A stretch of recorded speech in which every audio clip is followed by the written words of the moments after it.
Especially in the medical field, leadership is particularly important. However, often soft skill training isn't delivered. The question is, why are there so many areas where leadership training is direly needed, however, not much is done? And we have an expert on leadership here today. Hello and welcome, Francie Jain.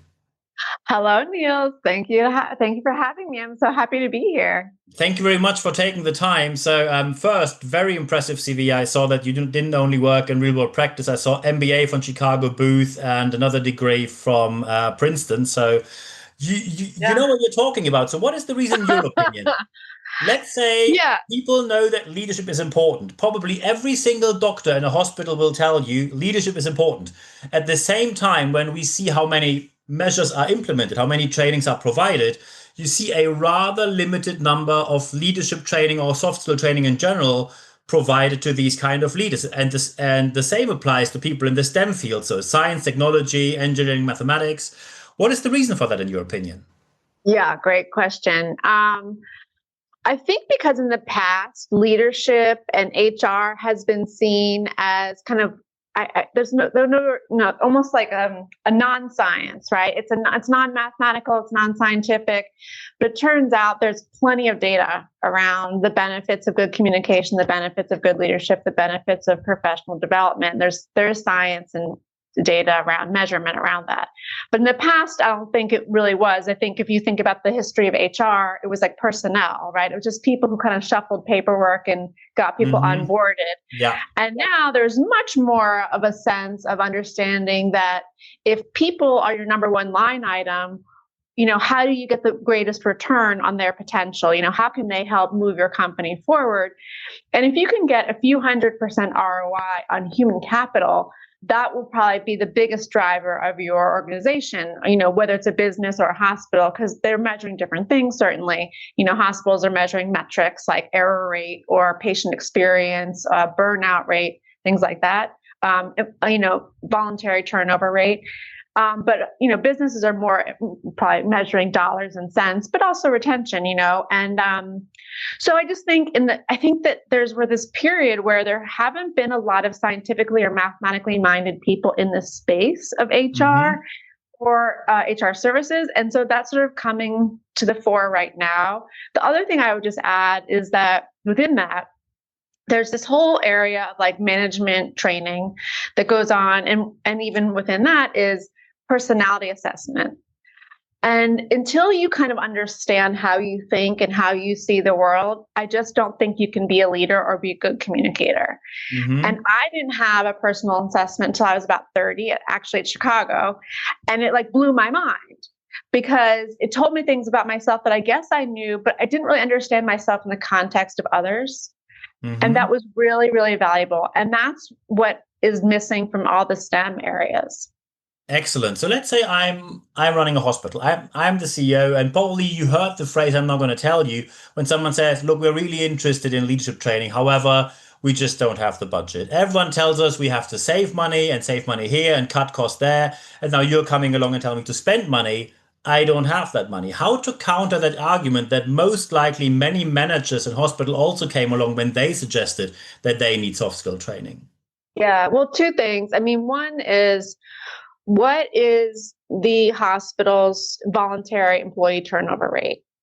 If it's above average or average to hospitals, they need to invest Hmm. in developing their employees. So right now, 20% is the average among hospitals, but that's still quite high, right?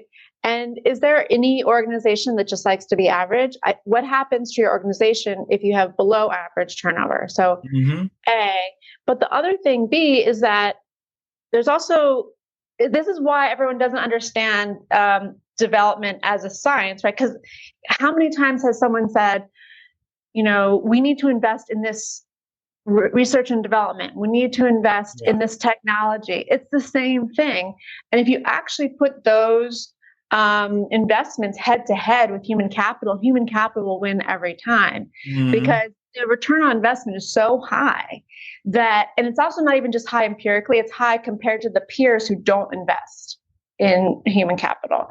And so what happens is if you are looking to have an advantage or you're looking to retain people more, I mean, there's so many ways to think about it, but human capital can be one of these like, sauce kind of situations.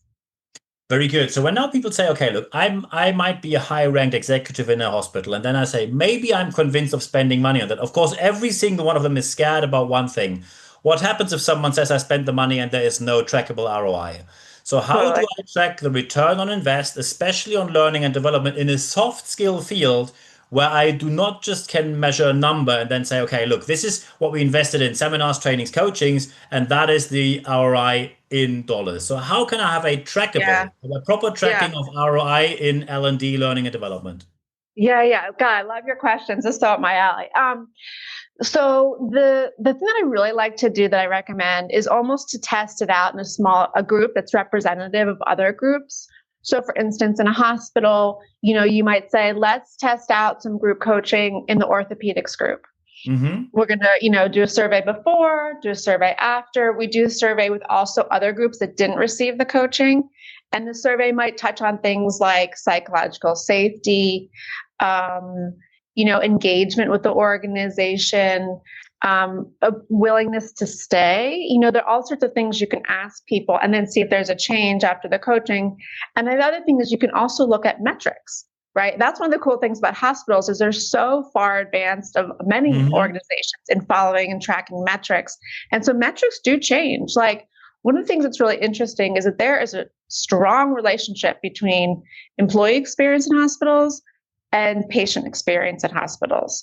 And there's also a relationship between burnout in nurses and poor experience with patients. And that's connected to error rate, all sorts of things. And so when you start to fix these problems, it starts to trickle down to these other metrics. But I do recommend, like, instead of going out like big and saying, oh, great, we're going to do it throughout the whole organization and like we're going to spend millions of dollars. I think what you can do is do it with a smaller group and just see like what starts to happen, get a little bit smarter so that maybe you tailor it more for your needs or your goals. I mean, one of the things that I believe in is like, I don't believe in just like throwing group coaching at these organizations. It's more like, okay, what's the problem? What are we working Mm-hmm. on? Because if you're not really clear about the goal or like the mission, how do you know what to measure? And so I think that that's really important. And there's tons of ways to measure this stuff. And like I work with this really cool professor at Columbia, and she's like at the intersection of HR and accounting. And there's Mm-hmm. also like a ton of accounting metrics as well. So you can get the finance team involved, and you can become really mathy, and in a way that gives you a lot of certainty and like comfort. But the other thing is like, the other thing I would say is we have this incredible case study with so we're like a marketplace. We don't have any IP. We connect great coaches to employers, but we have this one coach who's a PhD in psychology, and he's a system, and it's basically a system helping people learn psychological safety, and it's Mm-hmm. learning how to like connect with people who have different strengths than you to like solve problems, because in some situations that could be a reason to like avoid somebody, right? Because they're so hard to deal with. You can't like figure it out. But if you start to figure out the different strategies to work with people who are different, you have incredible solutions. So anyway, his content was used at a large health system in Colorado, and it was in a smaller town. It wasn't in Denver, and they had 24% employee turnover. And the average for hospitals is 20.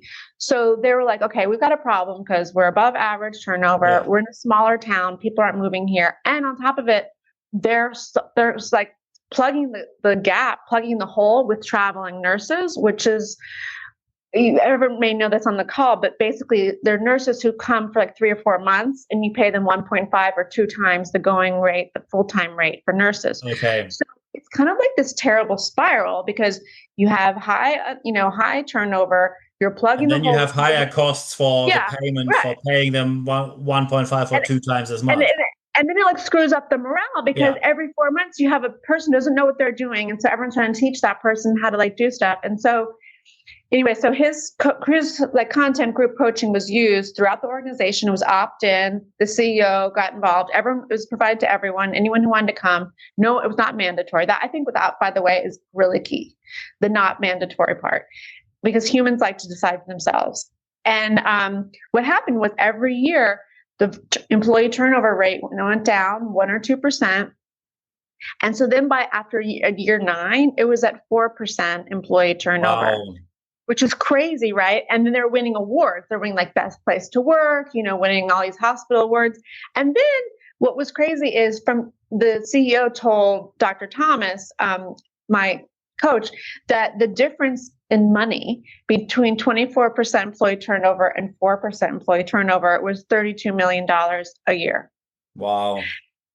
And And also isn't that the point? Because you probably heard yeah, one line quite often when someone says, okay, let's offer leadership training for the doctors, and they of course get the really great coaches and the great trainers. And when we go down to operational level, we have to give them the cheaper trainers and the cheaper coaches because we exactly. have to save money on that. We just can't send the great people and the best expensive people to them as well.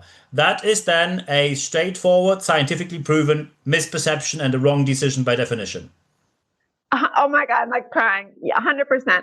And that's actually my original idea, which was what if you got these like experts and made it more affordable because of the group? Certainly, you can't afford these people to go one-on-one with like mid-level people or maybe people in the technology side or like the techs or whatever, but you can have 20 to 1 and like therefore you're getting really, really great insights and they're learning the same thing as the most valuable people.